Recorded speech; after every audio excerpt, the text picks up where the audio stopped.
हाय पद्मा। हाय। गाड़ी खराब हो गई है? हाँ, वही तो ठीक कर रही हूँ। चलो मैं लिफ्ट दे देता हूँ। लिफ्ट? वो तो तुम पहले ही किसी लड़की को दे चुके हो। तुम्हारी सीट तो ऑक्यूपाइड है। ओह, तुम कमला की बात कर रही हो। वो शादी तो एक इलेक्शन स्टंट था। क्या?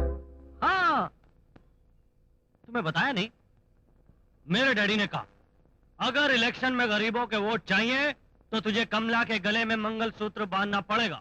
मैंने बांध दिया और वो जीत गए। जीत गए?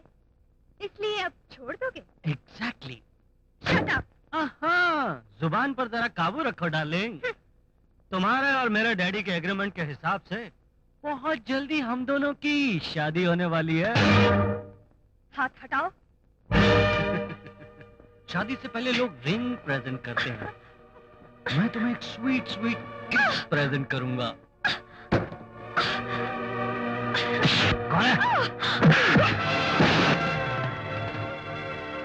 तेरी स्वीट किस से पहले मेरा हार्ड हिट कैसा लगा? बताता हूं, मुंह से नहीं, हाथ।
तुम्हारा नाम? रवि। काम क्या करते हो? कोशिश तो बहुत की, लेकिन इस सरकार ने काम ना देते हुए बेकारी रखा है। और इसीलिए तुम जुर्म की ओर निकल पड़े हो। जुर्म? कैसा जुर्म? तुमने रघु नाम के आदमी को मारा, क्या ये जुर्म थी? इस संसार में मारते तो सभी हैं, सिर्फ अंदाज अलग अलग है। जुर्म उगलवाने के लिए पुलिस मुल्जिम को मारती है, इंसाफ की कुर्सी पे बैठकर कलम की नोक से आप मुजरिम की जिंदगी को मारती हैं। उसी तरह शराफत की राह से भटके हुए एक आदमी को इंसानियत याद दिलाने के लिए मार दिया, तो क्या जुर्म हो गया? सजा देने वाले तुम कौन हो? मैं इस पवित्र भारत देश का एक नागरिक हूं। यहाँ का समाज नारी को मां और बहन के रूप में देखता है, और उसी समाज के गंदे जरासिम ने एक लड़की की इज्जत पर हाथ डाला तो मुझे मजबूरन हाथ उठाना पड़ा। कुमारी पद्मा को अदालत में पेश किया जाए। कुमारी पद्मा, कुमारी पद्मा।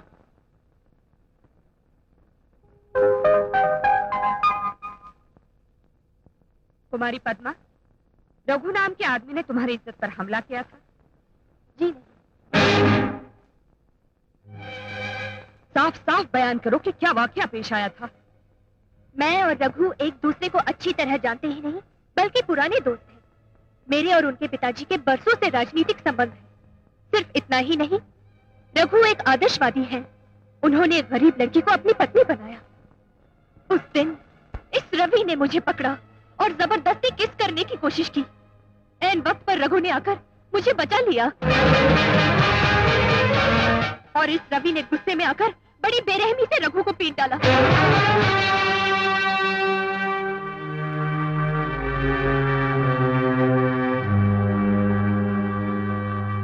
कुमारी पद्मा का बयान सुनने के बाद अदालत मुलजिम रवि को मुजरिम ठहराती है और सेक्शन आईपीसी 351 के तहत 15 दिन की कैद या 2000 रुपए जुर्माना अदा करने का हुक्म देती है। दीदी, ये अन्याय है, तुम्हें अपना फैसला बदलना होगा। Silent, silent. अरे तुम्हारे साइलेंस की ऐसी की तैसी दोबारा तो मैं देखती हूँ। दीदी, दीदी, ये क्या किया? अच्छा नहीं किया तुमने। क्या ये तुम्हें अच्छा लगता है कि वो? शोर मत मचाओ, ये कोर्ट चेम्बर है। अरे कोर्ट चैम्बर है तो मुझे क्या? मैं तो आज तक समझती थी कि मेरे पति के पास ही दिमाग नहीं है, लेकिन आज पता चला कि तुम्हारे पास भी नहीं है। शांति, तुम तो अच्छी तरह जानती हो कि रवि औरतों की कितनी इज्जत करता है। वो साली लुच्ची लड़की झूठ बोल गई और तुमने सच मान के रवि को सजा दे दी। हाँ? अरे मैं यहाँ गला फाड़ फाड़ के चिल्ला रही हूँ और तुम जवाब तक नहीं देती। बोलो ना। ये 2000 रुपए जुर्माने की रकम भर दो और उसे छुड़ा लो। अरे दीदी तुम महान हो। मेरी प्यारी दीदी, हजारों साल जियो।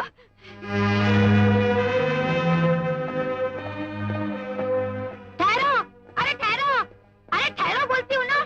तुमको तो बस मौका मिलना चाहिए कि लगाई हथकड़ी और लेके चल दिए जीप में। बड़े आए मेरे भाई को ले जाने वाले। ये देखो रुपए लेकर आई हूँ, जुर्माना भर के अपने भैया को यूं छोड़ा के ले जाऊंगी। चल रही? नहीं दीदी, मुझे जाने दो, मैं जेल जाकर ही क्या? रहूंगा। रवि, हाँ दीदी, जब इंसाफ की कुर्सी पर बैठने वाले झूठ और सच को ना पहचानते हुए मुझे मुजरिम ठहरा सकते हैं, और इंसानियत के नाते जिनकी मदद करो वो भरी अदालत में झूठा इल्जाम लगाकर मुझे फंसा सकते हैं, तो मेरा भी फर्ज बनता है कि मैं जेल चला जाऊं। रवि, घर के खाने में जरा सा नमक कम पड़ जाए तो तू खाना नहीं खाता। जेल का खाना तू कैसे खाएगा रे? दीदी, आज जब इतना बड़ा धोखा खा लिया तो जेल का खाना क्या मुश्किल है, खा लूंगा। चलिए।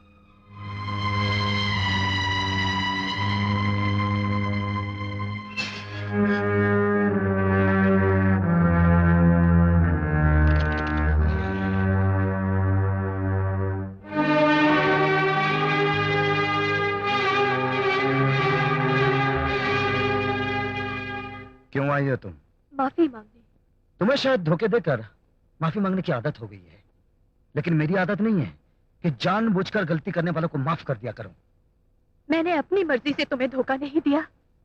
मेरे पिताजी ने मुझे झूठी गवाही देने पर मजबूर किया था। तुम्हारे झूठ से अगर किसी इंसान की जिंदगी बच सकती है तो बोल लो, किसी का घर बच सकता है तो बोल लो, लेकिन अदालत के कठघरे में खड़े होकर झूठ मत बोलो, क्योंकि तुम्हारे झूठ से तुम अपने रिश्तेदारों को, चाहने वालों को बचा तो सकती हो, लेकिन किसी बेगुनाह को बेइज्जत करके जेल की सलाखों के पीछे भी भिजवा सकती हो।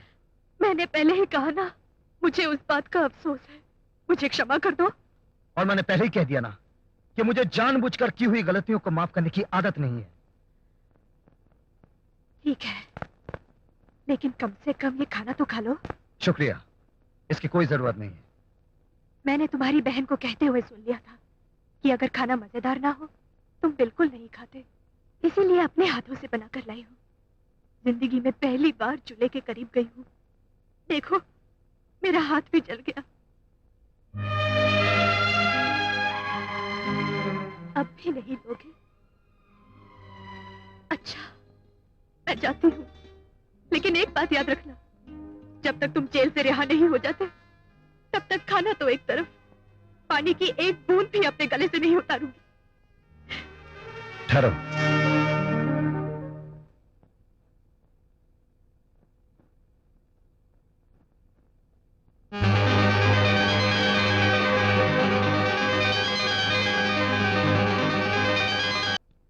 भाऊ साहब, आज आप उनके बारे में बहुत पूछताछ हो रही है, क्या असल बात क्या है? हाँ?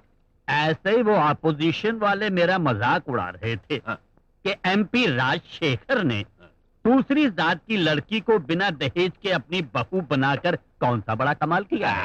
अरे भाऊ साहब, कुत्ते का भो भो करने का, कौवे का काव काव करने का तो आदत होता है ना। इसीलिए मैं उनका मुंह बंद करना चाहता हूँ। क्या मुंह में मिट्टी डालकर?